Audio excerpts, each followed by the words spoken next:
kuri bazoba benshi amafaranga mu Burundi araza kandi arashika neza mu mabanki za KCB za Bankobu umaze gukwiza 4000 heures ukaronka n'ababona 1000 YouTube ikurungikira mail yuko ushobora kuapplyinga kugira ube umu partner wa YouTube niko n'ama connection yacu ushobora no kurara ijoro ryose uriko urauploadinga aka video ka 20 minutes ka 10 minutes ukamara ijoro ryose ukanura nk'uku unye kugira iyo video ishike kuri YouTube.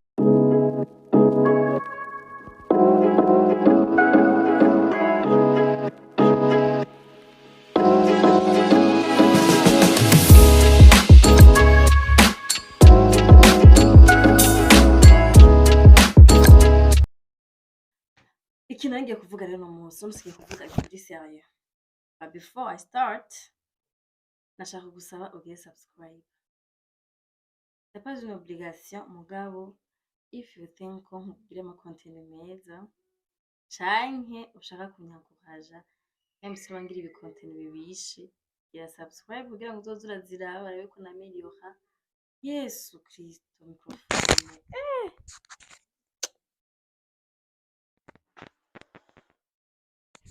Hi guys, how are you?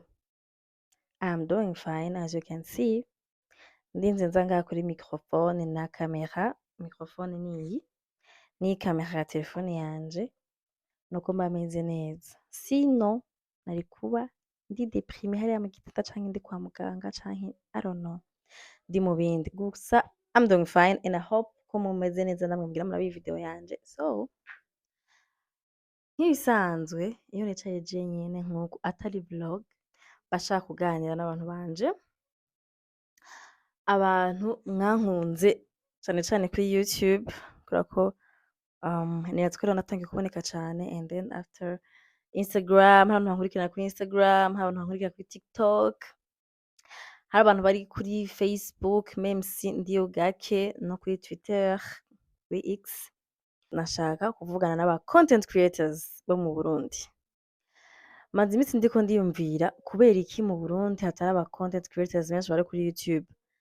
Peut-être ngira ni kubera ko ariho nkorera cyane nkorera ama video yanje ariho nkorera ama emission yanje kuri Siren Vibes mugabo nangiye gucreate iyi nshasha iyi wanje c'est là où navuze ati peut-être je vais comprendre mieux ibibazo benshi bakunda kumbaza. C'est vrai maze imyaka myinshi canke mike ça dépend n'umuntu kuri YouTube mugabo kuri jewe ni mike ariko hari abandi benshi bavuga ko ari myinshi kuko uko kuvuga ko ari myinshi bakibaza ko je comprends mieux ingene YouTube fonctionne. Kuba maze igihe ndi kuri YouTube ntibingira umu professionnel wa YouTube mugabo uyu munsi ngira ndapartage dukeya nshobora kuba nzi namenye kuri YouTube kubera ko babizi ko ari urubuga nkoresha cyane surtout mu kazi. So guys mube ready nageragaje kuranda kugira sinze kubivangavanga like mfise umwanya muke wo gushaka guhura n'umuntu wese ashaka kuja kuri YouTube kugira ndamusigure ngo ntimeze guca ndamusigure ngo ntavyo nzi même si ubona ndi kuri YouTube ndikunda bouger très bien même si ndi kuri YouTube ça veut pas dire ko nzi ibintu byose mushaka kumenya mugabo aujourd'hui je vais vous partager Edire Yves pardonne-moi kuba sérieux mwe ndagerageza kuba sérieuse vraiment soit tugaruke ku ntama zacu revenons à nos moutons. Abantu benshi bakunda kumbaza ngo YouTube iriha gute ico sico kibazo ngira mpereko ahubwo ngira mpere ku kintu n'ikibazo jenyine mpora nibaza kubera iki aba content creators bo mu Burundi badakoresha cyane YouTube like why mu gihe ariyo platform yonyene iri online yorohereza aba content creators bo mu Burundi guhembwa. C'est vrai hari igihe numva ngo TikTok ngo irariha ngo Facebook irariha ngo iki mugabo na procedure maremare agoye cyane kugira ngo ushobore guhembwa nayo ma platforms ngaha mu Burundi. Parce qu'on est au Burundi turi limité somehow kubera ko tudakoresha agama moyen de paiement ari mu bindi bihugu nka za PayPal nka za Mastercard dufise ama visa ngaha ama visa card nayo sinibaza ko akora rero turi limite uko kuntu n'impamvu n'ama content dukoresha kenshi ama TikTok, ama Facebook, ama Instagram atariha abarundi. Twizera ko mu myaka iza igihugu cacu kizoshobora kubikorerako tugashobora guhembwa n'ama content yacu kubera ko n'akazi mu bundi buzi. Soit rero impamvu navyiyumviriye navuze ati je nzogira video peut-être ko kumotiva abandi aba créateurs de contenu, créatrices de contenu mu Burundi baze barashira ama video yabo kuri YouTube kubera ko c'est vrai ama contenu ashobora kuba bariha mu yindi way kuri Instagram, kuri TikTok kugira ayo ma advertisement y'abantu babatumye ngo baje babashimye ngo muje kwamamariza ibintu vyabo. Mugabo kuri YouTube kuri YouTube uriha kabiri. You get paid twice. Urariha kubera iyo video yawe na YouTube, ukariha aussi n'uwo muntu yaguhaye ngo umugirire advertisement. Kandi nubwo utoronka umuntu aguha ngo umugirire advertisement, urumva nyene ko uhembwa biciye kuri contenu yawe yaciye kuri YouTube. Rero ukaba uzi ko ufise iyo ngabire yo gucrea ama contenu agakundwa. Ndaguhanuye ko woza kuri YouTube kubera ko sinshaka kuguma mpembwa jenyene. Ikindi naco nuko ibintu vyarateye imbere. Kera kugira ngo turiho na YouTube vyaba ari ibintu bigoye kugira ngo ushobore gukwiza nk'amasaha 4,000 parce que okay reka basi ndababwire ama étape kugira ngo umuntu ashobore kuba monetized, chaîne ishobora kuba monetized kuri YouTube. N'ama condition, c'est ama condition menshi kandi ubunye kubera ko abantu basigaye bijukiye gose ama online, ama platform ari online mu Burundi bisigaye vyoroha. For example, iyi YouTube channel yanje iyi nshasha muriko muraraba iyi video murabizi ko nta n'ukwezi imaze iriko video 3 I think 3 atari 4 I don't know, yabaye monetized kuri video 3 gusa, like yaritanguye inaramaze kwemererwa kuba mu partenaire wa YouTube, alors que kuri Siren Vibes vyantwaye presque une année kugira nshobore gukwiza y'amasaha 4,000. Alors bagusaba juste gucrea des contenus zishobora kuba zokundwa n'abantu, abantu bashaka kuraba bisigura ngo baziravye bizokorera ko ukwiza arya masaha 4000 heures. Umuntu avuze 4000 heures umenga amasaha menshi cane, ariko iyo ukoze ama contenu meza ashobora no kuba ari ku video imwe nyene ishobora kugukwiza amasaha 4,000.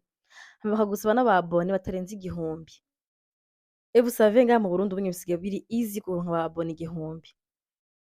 C'est juste gucrea contenu imwe nziza abantu bayiravye uraronka abo bantu baba 1,000. Hama umaze gukwiza amasaha 4,000 n'ayo sorry, I'm tired. Umaze gukwiza 4000 heures ukaronka n'abo babone 1,000. YouTube ikurungikira mail yuko ushobora kuapplyinga kugira ube umu partner wa YouTube, like for the partnership. Ivyo rero benshi ntibamutse kubikora kandi hari igihe mubikora ugasanga ubikoze nabi. It's better kurondera umuntu abimenyereye abikora akabigukorera. Like me n'imyaka maze kuri YouTube singa ndavyikora n'ibi sinavyikoreye. J'ai contacté Papa Corey, my baby daddy, kubera ko arabizi hama arabinkorera. Rero il faut juste kurondera umuntu abizi akabigukorera kugira ngo binyaruke.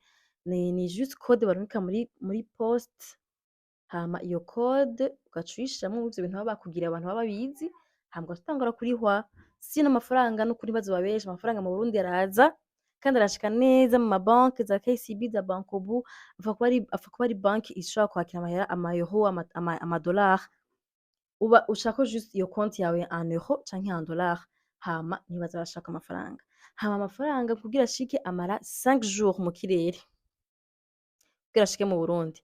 Nibatswe mu bihugu vyose YouTube ihemba le 21, puis ugaca uharura 5 jours après akashitse kuri konti yawe ukaja kuyatora, ukaba uraronse ubudolari bwawe buke nabo bukeya ntiburi ico bukumariye. Hama batangura kurungika kuva kuri $70. Donc urengeje $70 baca bayarungika, utarayakwiza ntashobora kuyashira kuri konti yawe. Nivyo ico n'icambere. Donc aba créateurs de contenu mwese ata contenu ufise ntuze kuri YouTube, ntuze kutwononera show. Kuko kugira ngo abantu bakunde YouTube vyadufasha igihe, kugira abantu baze bashorere YouTube vyadufasha igihe, ntuze kutwirukanira abantu rero. ukaba uzi ko ata contenu zizima uzaniye abantu, nukuri niwigumire iyo uri, ntuze gukora ngo wumvise ngo hariyo amafaranga.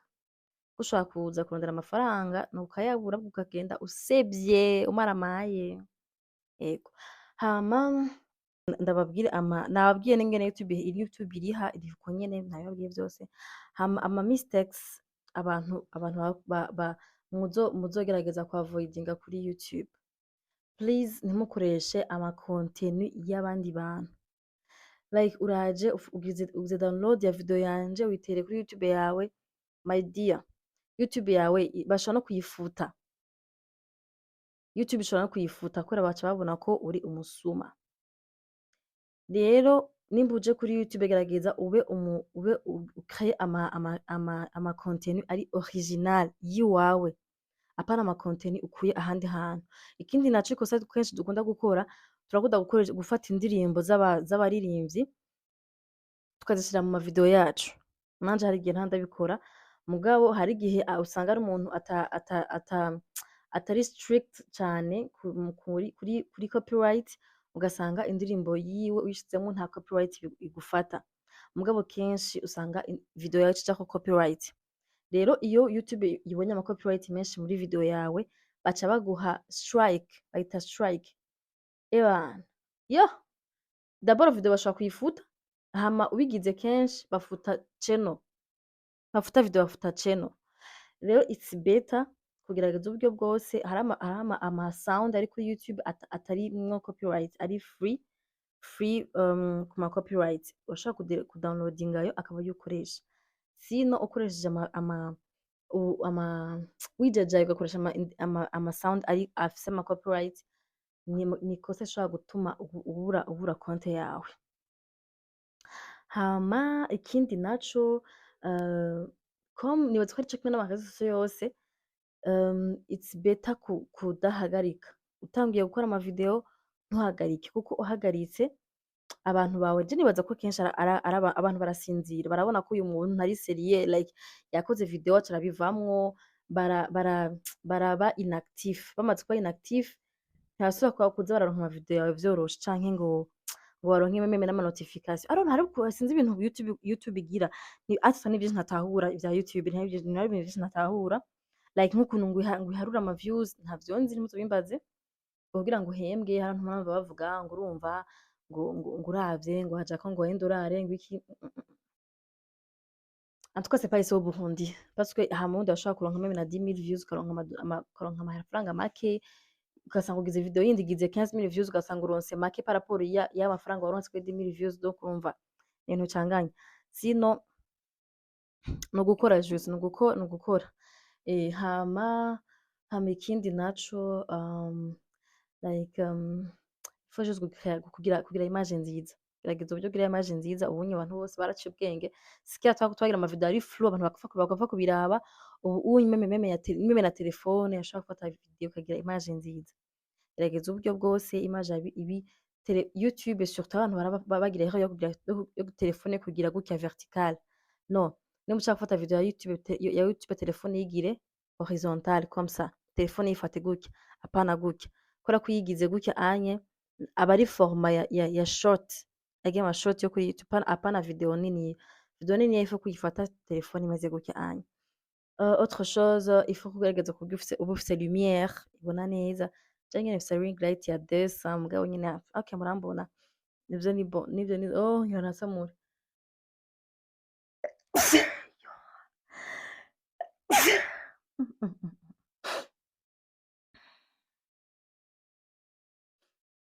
Merci kuba mbwiye atesuwe. Abatabimbwiye namwe Imana irababona. Twese ababimbwiye mu Kirundi. Bon, ni twagerageza uburyo bwose video yawe ifise light ikwiye, kandi na sound yawe ikaba imeze neza, sivyo?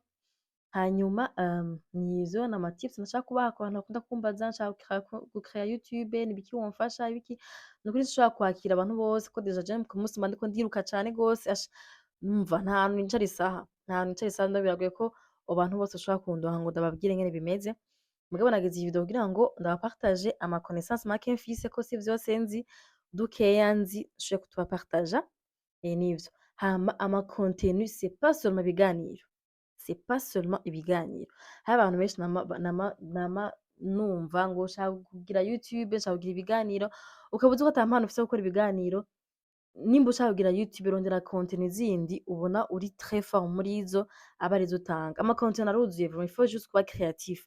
Ushobora kugira contenu zo guteka, contenu I don't know, zo kuririmba, sorry, contenu zo gutamba, raba juste ikintu ubona coshobora kwinteresa abantu, aba arico ukora. Sinon wagumye uje mu biganiro utari très fort mu gukora ibiganiro, je ndi mu ma émission parce que j'aime les émissions, ndakunda niyo I mean niyo mpano yanje. Ndabikunda kuganiriza abantu. Rero niyo mpamvu nagiye mu biganiro. Sinon no ngaha anye ndagira ama vlog parce que j'aime I like, I don't know, ndakunda gupartager nyene ibintu bitandukanye, ama idée et tout. Niyo mpamvu nagize n'iyi ya kabiri.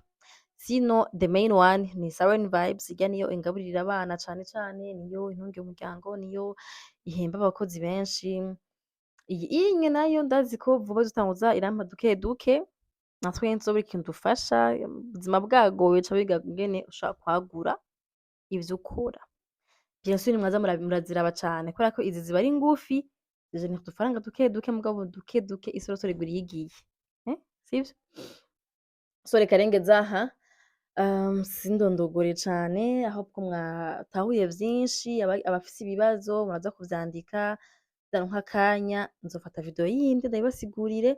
Hama ikindi nari nibagiye, YouTube ntikunda abanebwe. Ntikunda abanebwe parce que nimba ufashe video il faut kugira effort ukayimonta, nimba udafise umuntu ayimonta ukarondera umuntu ayikumontera, hama ukayishirako, kandi bisaba n'akazi kenshi gose. Donc uje kuri YouTube umenye ko utaje kurya wanene. N'ama connection yacu ushobora no kurara ijoro ryose uriko ura-uploadinga aka video ka 20 minutes ka 10 minutes ukamara ijoro ryose ukanura nk'uku unye kugira iyo video ishike kuri YouTube. Mugabo urumva un jour nivyagenda neza ukaza uronka ama 10 000 views, 20 000 views, 30 000, ibihumbi ijana, uzoryoherwa, uzovuga ati ya majoro yanje ntiyapfuye ubusa. Mugabo uzi ko utari umuntu ari perseverant, ari umuntu kandi w'umukozi cane, nukuri YouTube izoguhanga vraiment. Kuko si bwa video bwa 1 minute dushira kuri TikTok, dushira kuri Instagram, dushira hehe.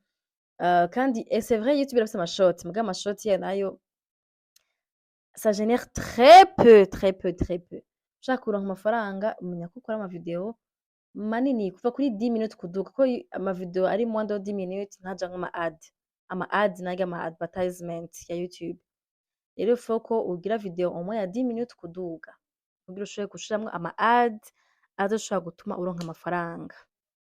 Rero nizere ko iyi video yabaye helpful. If it doesn't, I'm sorry for losing your time, but I didn't mean to. Alors, mugire ijoro ryiza ku bari mw'ijoro, mugire umunsi mwiza ku bari mu gitondo. I love you so much and thank you for loving me back. Bisous.